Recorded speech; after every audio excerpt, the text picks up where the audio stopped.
This session is entitled Working with Minors. Some of this information you may already know from your formal training and education. This session is not meant to perturb you or assume that you are not adhering to diocesan or school policies. However, it is a needed discussion to ensure that we all understand the need to protect young people and ourselves. To begin, let's talk about some basic principles that should be followed by all church personnel working with minors. Principle number 1, no Lone Ranger ministry. Jesus sent his disciples out 2 by 2. They were not alone as they ministered to others. You are not alone in your ministry. If you have a need, you are supported by your school administration, fellow teachers, and hopefully parents. When there is an issue with a student, you have somewhere to go for help. This is important for you to be able to get feedback from others. We should never try to deal with a situation alone. At the very least, you should make sure someone other than yourself is aware that the situation exists. Principle number 2, no private conversations. You should never be totally alone with a young person. There should always be other students or adults around. In this way, you cannot be accused of doing or saying something wrong. It protects both you and the students. So what do you do when you need to have a private conversation with one of your students? How do you protect the student and yourself while still maintaining the privacy needed to have that important conversation? Well, there are several ways to do this. Ask another adult to sit in on the conversation. Have a public, private conversation by talking with the young person in the hall or at a corner table in the cafeteria where everyone can see you but not hear you. Principle number 3, remember duty of care. Duty of care implies that you have a duty to take care of the young people that have been entrusted to you. The students are not your children. They do not belong to you. Therefore, you cannot make a decision on their behalf or treat them or take them places like you would your own children. Instead, you should treat your students as if they were a minibus or a Ferrari. If someone left their Ferrari or minibus in your care, you would treat it, I hope, with respect and dignity. You certainly would not place either one in a situation where it could be hurt or damaged. Even if you don't agree with the owner's method of caring for their property, you would still follow their instructions on how to care for it. You certainly wouldn't do anything without the owner's permission. You never change the plan without informing the owner. So, if, in the case of students, you are one of the bus chaperones for the school swim team, you cannot stop for ice cream on the way home from a meet without parent notification and permission. So let's look at a case scenario. Your fellow teacher makes the following comment. Take a moment to jot down any concerns you might have with this situation. I'm really tired. I was up instant messaging with one of my students last night until 1 a.m. She contacted me because she had a question about her homework. I was glad to know that she was actually doing the assignment. After I answered her question, she told me that she is having problems at home. She wanted my help because her parents really didn't understand her. They made her stop dating her boyfriend, which was wrong. What is it about this scenario that concerns you?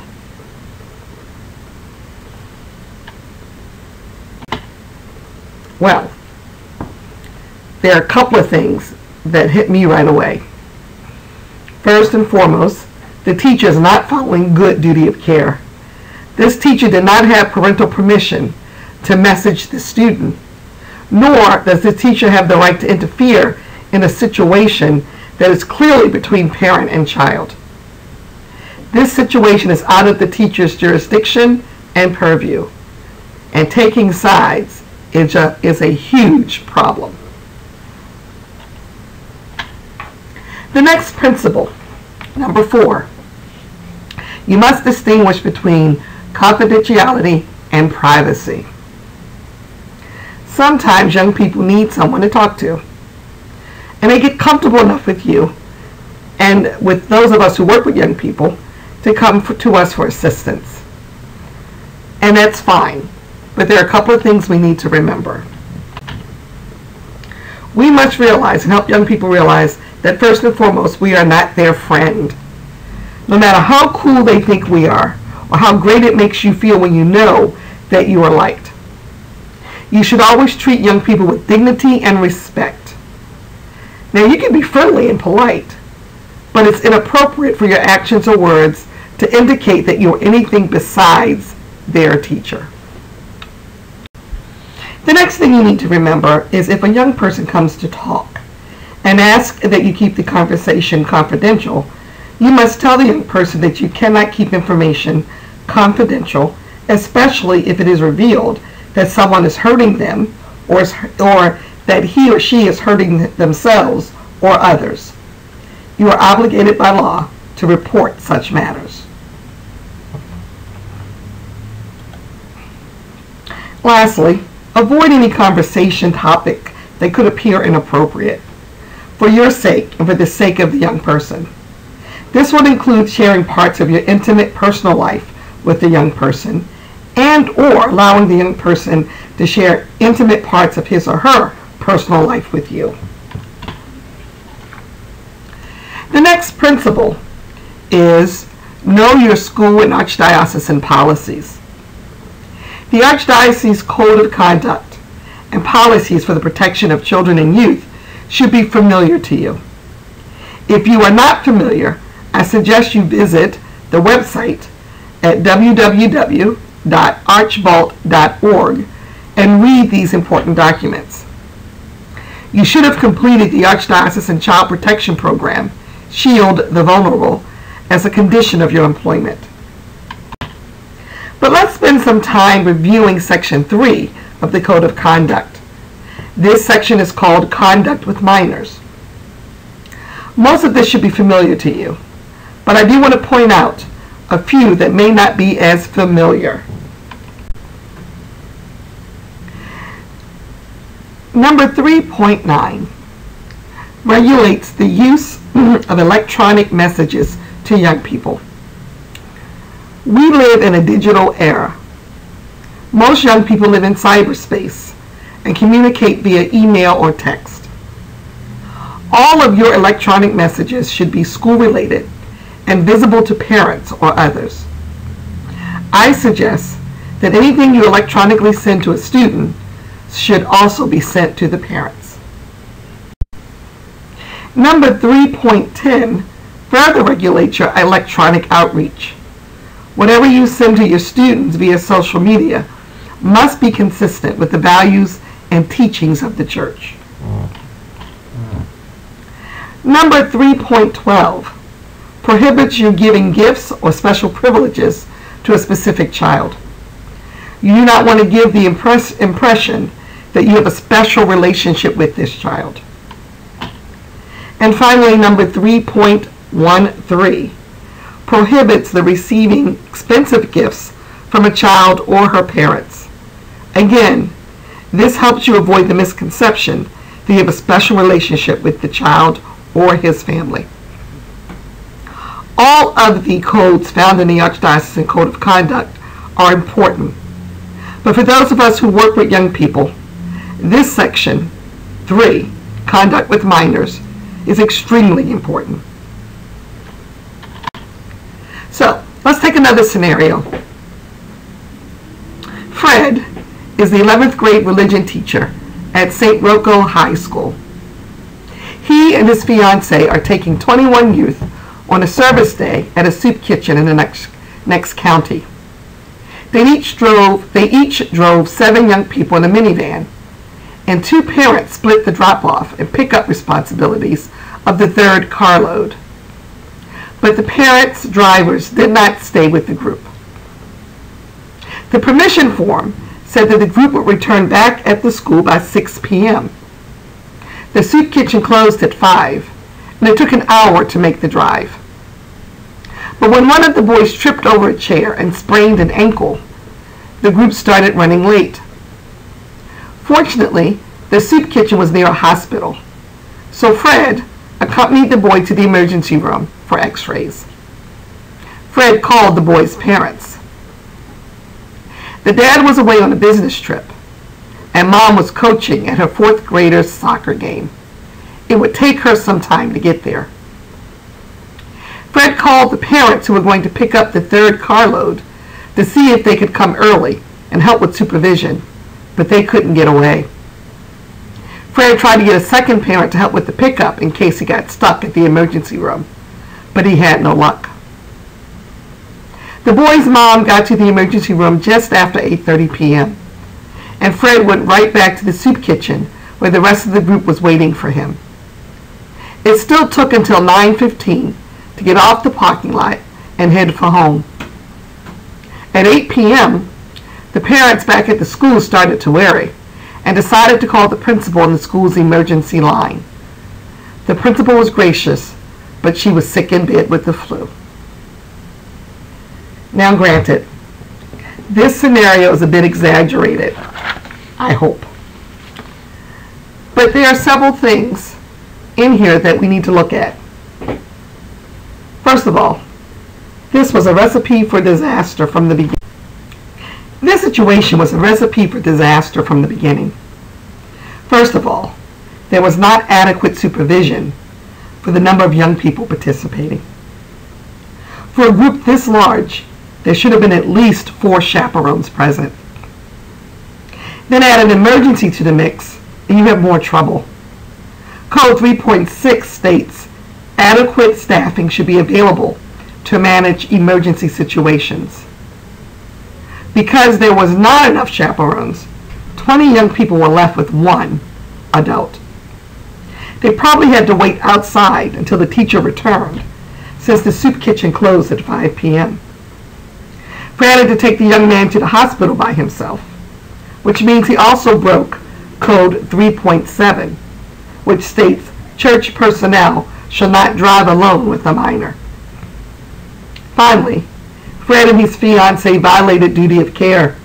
They failed to call the parents to let them know that they had a problem and would be returning late to the school. You should never give a parent a reason to worry about their child.